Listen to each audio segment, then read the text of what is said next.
Good morning friends, Marie-Laure here and welcome back to another video. So this is the second time that I'm having to film this video because these bloody idiots want to keep doing fireworks.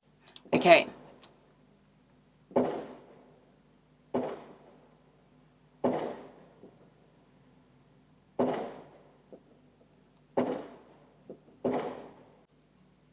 These lots are relentless, okay? So we're gonna just try to ignore that if it continues through the video. Just try and pay attention here, okay? Not there. Here.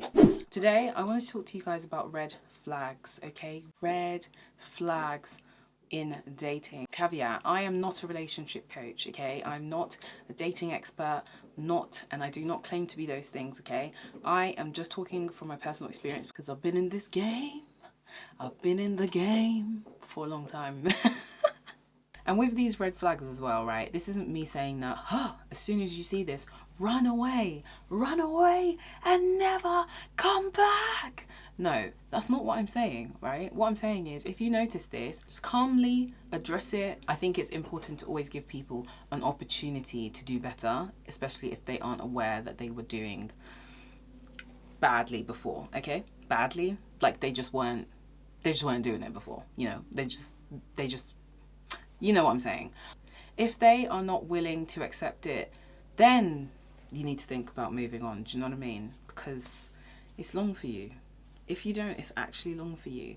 Right, so anyway, without further ado, let's get straight into the video. The first one is, whenever you try and talk about something serious, they try and subvert your attention, okay? Or try and turn it into a joke.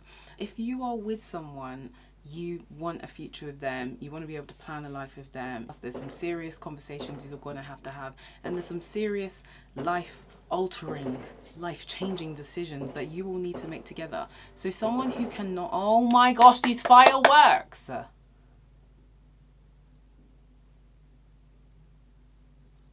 Thank you. Someone who is incapable of having a serious, mature, grown-up conversation, someone who is incapable of conflict resolution conversations, that's not going to work in the long term. Number two, they aren't happy for your accomplishments. You say, oh, you know, I hit 10,000 subscribers on YouTube, which, you know, hopefully I'm going to hit soon, guys. I don't know where that accent came from. And he's like, oh, cool, okay.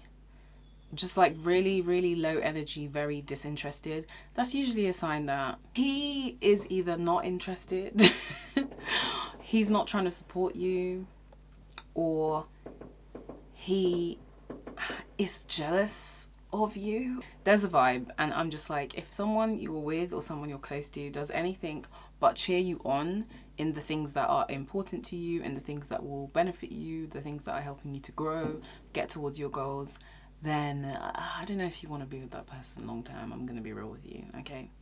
So when I hit 10,000 subscribers, I'm expecting, you know, bae, to pull out all the stops, you know what I mean? Let's have a bottle of champagne. Let's celebrate.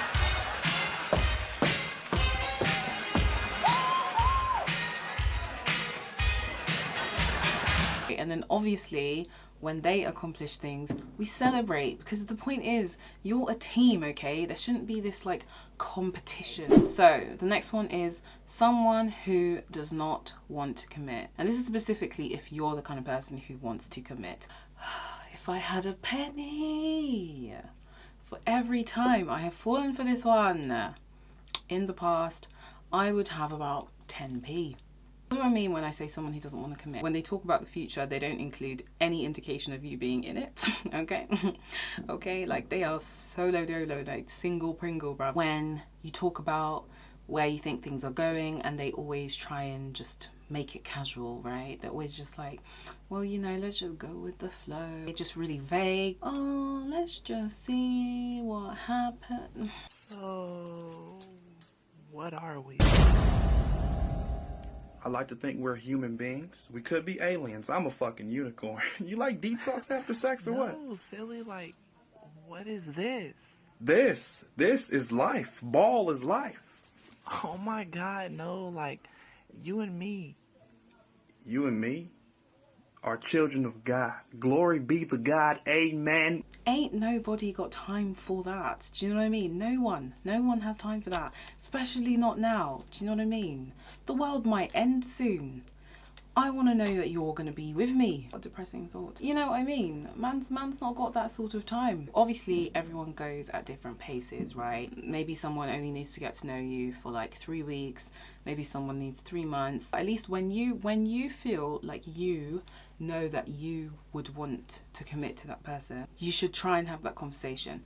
You have to decide for yourself whether A, if that person isn't ready yet, you're willing to go for a bit longer, or B, you're out of there. Like, you're like, okay, no, you clearly don't want this, so I'm gonna go. Essentially, if you want to be in a committed relationship and that person is showing you that they are either not ready to be in one, or really they just don't want to be in one with you, honestly, let that man go. Right. They make a lot of not so jokey jokes. This is where people use humor to try and hide their true feelings, but like also show their true feelings, but like hide it under humor. They're not actually joking, okay? So they're quite passive aggressive. Say you have a friend who's like a close friend, and maybe you've been busy because your job is popping off, or like your goals are popping off, or whatever, like you just have had different priorities, okay? That person will instead be like, oh, so now you got no time for me now, yeah?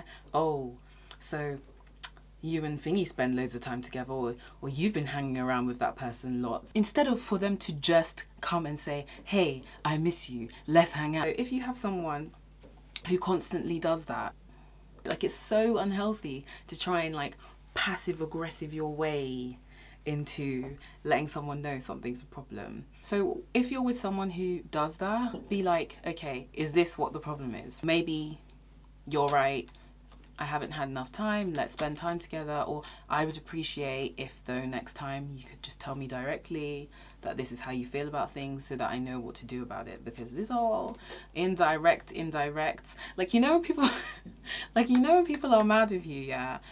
And instead of just actually telling you that they're mad with you or telling you why they're upset, they'll like post an indirect on Instagram, on their story or something, or post a quote.